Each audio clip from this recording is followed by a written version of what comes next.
Alright, here's another update on making the syrup, and this time I'm getting ready to start boiling the syrup as you see here. But let's go back to the end of the last video, and first thing I had to do is get out my boiling wok. I use this every year for boiling, and it's a 5-gallon wok, and it gets kind of nasty on the inside, so I'm just trying to clean it up. Campfire is kind of darkened and stuff. Then a couple days ago I went out there to check my sap, and it was cold, and we had 40-mile-an-hour winds, and we just had 2 nasty days in a row right after I did the last video. So I went out to check on things, and the cans were all blown sideways, and the sap was all frozen. Whatever was coming from the trees was frozen, and so I pretty much got shut down for that day and then the next one. And there you can see here I'm going back out the next morning to check, and pretty much starting to, the wind let up a little. There's what the cans look like after over a day of 40-mile-an-hour winds. But everything was frozen, so I just went out to kind of stand everything up and see that the cans are all still attached to the trees and everything. But it's still really cold and windy out here. But some of the trees actually did start, dripping when the sun hit them a little bit, even though it was still way below freezing. So I figured I might get a little bit of sap that day. So then I just went up, and I figured I'm going to start the boil over the propane burner just so I could get going till I get my burning arch all set up. So I'm just going to dump some of the sap. You can see it's all got ice in and stuff. This was from the first collection, into the wok, and light up the actual gas fire under it there. And this thing holds 5 gallons, so it's a really big wok. It was a little bit big for Chinese cooking, so this was a really good use for it. But after about 20 minutes or so, things are up and boiling, and I could get on to other things. At least I had my first batch started. So then I went down and dragged out all my cement blocks and stuff, and wound up having to carry them up because the tractor wouldn't start. The battery was dead. I've got that on charge now, but you can see it's just some simple 4-inch blocks I've got. And I made a small arch to fit the pan years ago. I just kind of plasma cut it and bent it, and that was all the metal I had at the time, so that's how tall it got. And then I had an old chimney from one of those outdoor fireplaces I put on it. And this is my, I call my hillbilly arch. It does what I, wanted to do. And in the meantime, I was still setting that up. I just kept adding more and more of the sap to the other one. And there it is, pretty much all set up and ready to go now. This will be burning for quite a few hours from now on.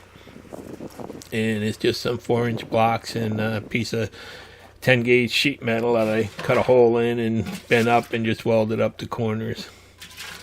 So now I'm going to just switch this over to that arch that I just set up. So I've got to remove some of the liquid to be able to move that thing.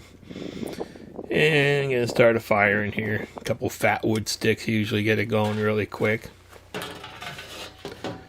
And there's the wok. You can see it fits perfectly in that hole there, and kind of the bottom's exposed to the fire directly. That's why the pan's all discolored down there. And I got a fire lit, and I'm going to use this kindling cracker to get some more wood in there. And then I'm just going to dump in another batch of syrup. Actually, this is the sap here. And time to, really get it up to a boil and start boiling.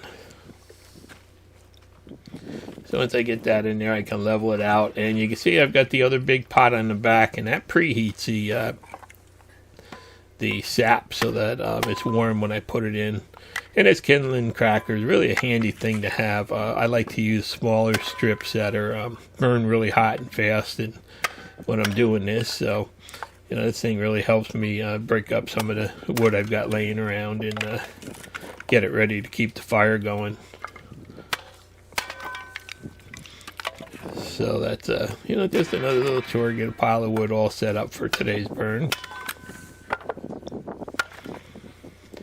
And then after a little while, you'll see that the sap starts coming up to a boil. And that pan in the back, like I said, I've got that full. That's that's still steaming from the other burner there. And as it boils out of the wok, I'll just keep adding the warm syrup, and that really does work good for me. It's not the best setup in the world, but it does what I need it to do. So then I got that all boiling and going again, and I said, okay, it's a couple hours later, I'll go down and check, see if these things are defrosted and stuff, and if I got any sap. And you can see not much sap at all yet. It's still really cold and windy out. So whenever it drops below freezing, the trees pretty much stop running, and then when the sun hits them and they warm up, and they'll start running again. But I just went through and I checked them all, and there was not really, maybe a cup or 2 cups of syrup in each one, and that's it. And some of them actually had a lot of ice in them too. And some of them, the sun, you can see, had melted the ice already. So this really was kind of a wasted trip, but it just showed me that you're starting to run and that it's catching the syrup. And that one there was that high performing tree, and you can see it's started early, and oops, chunk of ice in there. Gonna have to let that one melt some before I can get that out. So that's what happens at night when it gets cold and below zero. The sap pretty much stops and everything in the can freezes up. Just thought I'd show you this part. So I only got about 1.5 gallons of sap from that trip down there, so that really wasn't worth it. But back up to the arch up there, burning melt, or actually evaporating the moisture off the sap, and as it goes down, like you can see there, I'll just keep putting some more in it and letting it boil. I can boil off about 1 gallon an hour. Okay, and then I'll just put some more cold stuff in there and let that start warming up. But I can only boil off about 1 gallon an hour with this setup. So figure if I got 150 gallons of sap I'm shooting for, I'm probably gonna be out here for a long time, sitting in the hopefully warm up soon and relaxing. Makes for a nice quiet day, So there you can see what it looks like from my vantage point.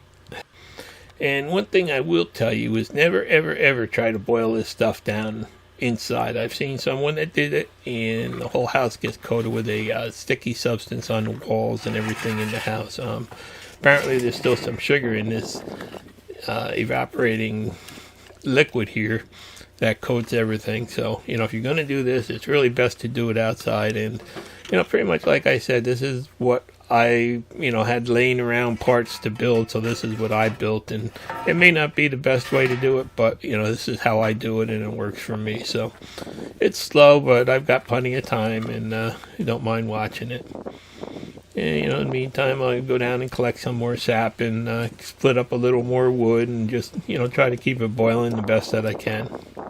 So I just thought I'd do a quick update at this point and show you that I've got a lot of boring hours of boiling coming up, and once I get a batch of it pretty much boiled down and can start checking the temperatures on it and stuff, I'll do another update at that point in time.